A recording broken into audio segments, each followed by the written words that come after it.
ये उसके बाद रेप होता है और रेप करने के बाद उसको खेत में डाला जाता है। उसके बाद उस पर केमिकल डाला जाता है और उसकी बॉडी को खत्म करने की कोशिश की जाती है। कोलकाता मर्डर केस अभी सुलझा भी नहीं था कि उत्तराखंड से एक चौंकाने वाली घटना और सामने आई है। उत्तराखंड प्रदेश का एक जिला है ऊधम सिंह नगर। यहाँ का एक शहर है रुद्रपुर। रुद्रपुर का एक प्राइवेट हॉस्पिटल जहाँ पर काम करने वाली एक स्टाफ नर्स जो मरीजों की देखभाल करने का काम करती है। इस नर्स की उम्र 33 वर्ष। 30 जुलाई 2024 को अपनी शाम की ड्यूटी करती है। ड्यूटी करने के बाद अपने घर जाती है। एक बात आपको स्पष्ट कर दूं कि स्टाफ नर्स नौकरी रुद्रपुर उत्तराखंड के प्राइवेट हॉस्पिटल में करती थी और उसका घर उत्तर प्रदेश के रामपुर ज़िले का एक कस्बा है विलासपुर, उसी के पास की वो रहने वाली थी। उसके घर से और जहां वो नौकरी करती थी इसके बीच की दूरी लगभग 20 किलोमीटर। इसकी एक बेटी भी है जो उसके साथ ही रहती है। महिला रोज़ अपने घर से ड्यूटी करने के लिए आती जाती थी। 30 जुलाई को वो ड्यूटी करने के लिए घर से निकलती है और शाम को वापस नहीं आती है। समय काफ़ी बीत जाता है। उसकी बेटी परेशान होने लगती है कि माँ अभी क्यों नहीं आई। रात हो जाती है। बेटी का रो रो कर बुरा हाल हो जाता है। बेटी की उम्र भी लगभग 9 साल के आसपास है।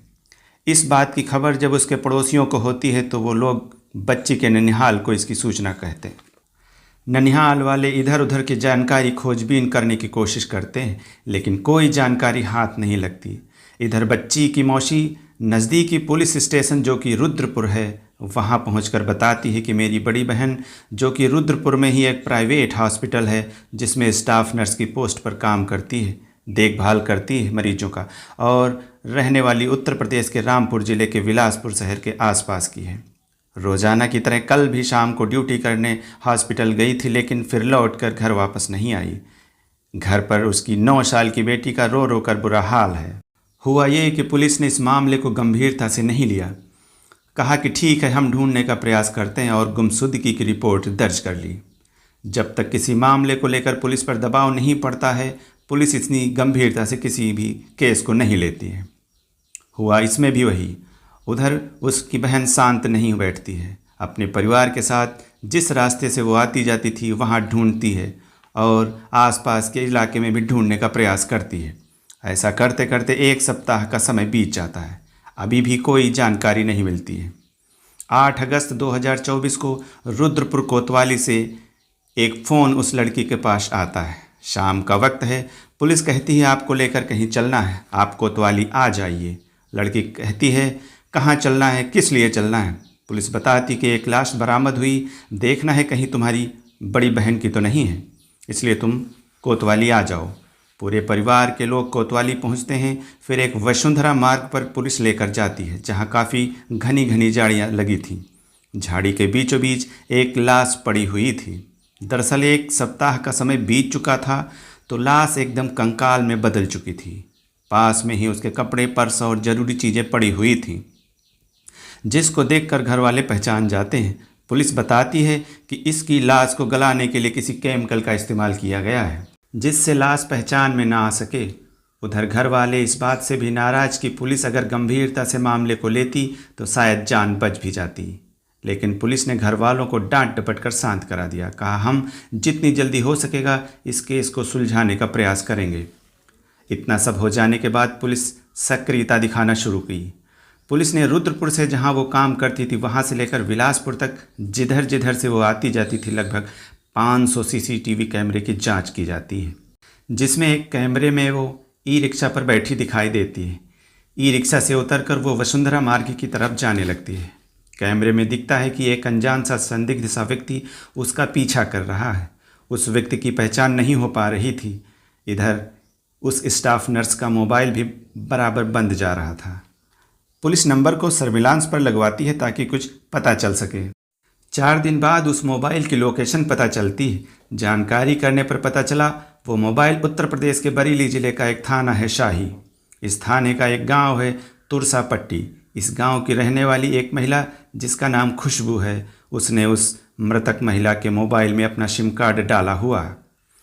पुलिस ने उस महिला से संपर्क साधा तो उसे लगा कोई न कोई मामला ज़रूर है।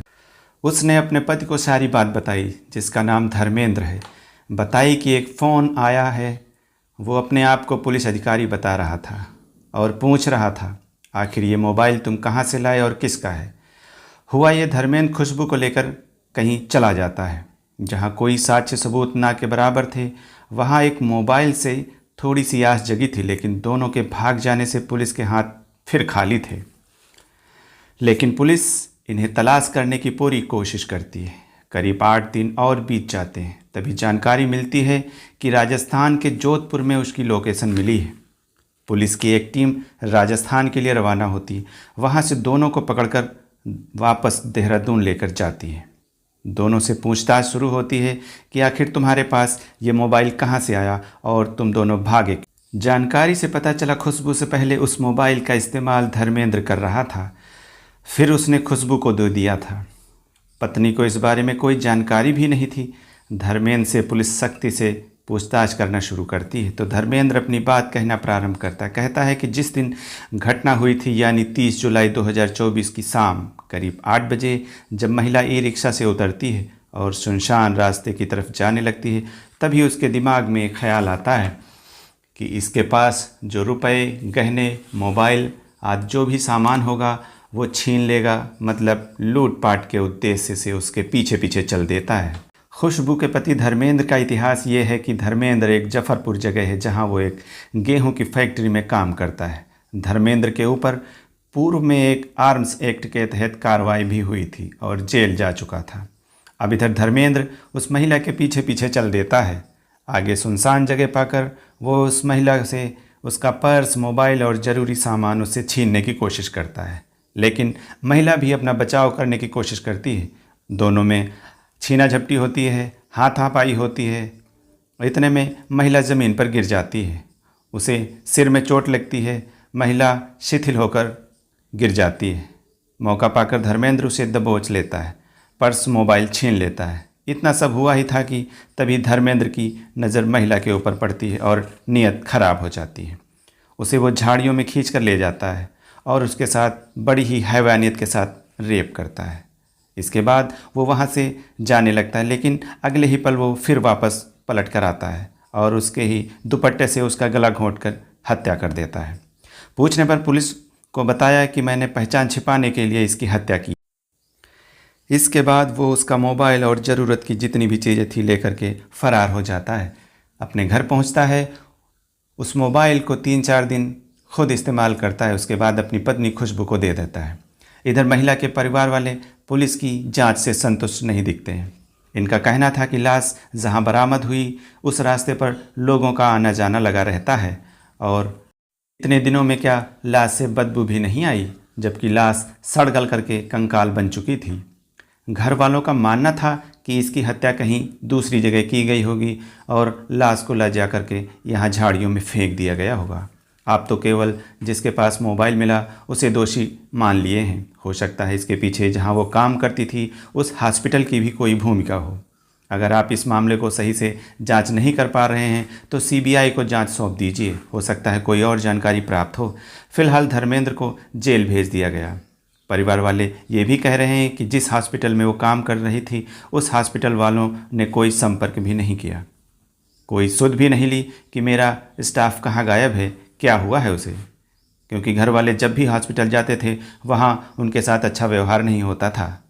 इन सब बातों से घर वालों को लगता है कि कुछ न कुछ गड़बड़ जरूर है। फिलहाल सरकार के निर्देश पर एसएसपी ने एक एसआईटी की टीम गठित कर इस मामले की जांच को आगे बढ़ा दिया है। बुधवार 21 अगस्त को एसआईटी की टीम घटनास्थल पर और निजी हॉस्पिटल पहुंची। साथ में फॉरेंसिक टीम भी थी जो कि हाई क्वालिटी साक्ष्य जुटाने का प्रयास किया और हॉस्पिटल के कर्मचारियों से भी पूछताछ की। दोस्तों, सोचने की बात यह है कि उस महिला की 9 साल की बच्ची का क्या होगा, उसका भविष्य क्या होगा, क्योंकि उसके पीछे एक माँ ही थी। उम्मीद है उस बच्ची का भविष्य उज्जवल होगा। आप सभी सतर्क रहें, सुरक्षित रहें। जाते जाते आपसे एक अपील, चैनल को सब्सक्राइब एवं लाइक, शेयर, कमेंट कर अपना आशीर्वाद अवश्य प्रदान करें। धन्यवाद, प्रणाम।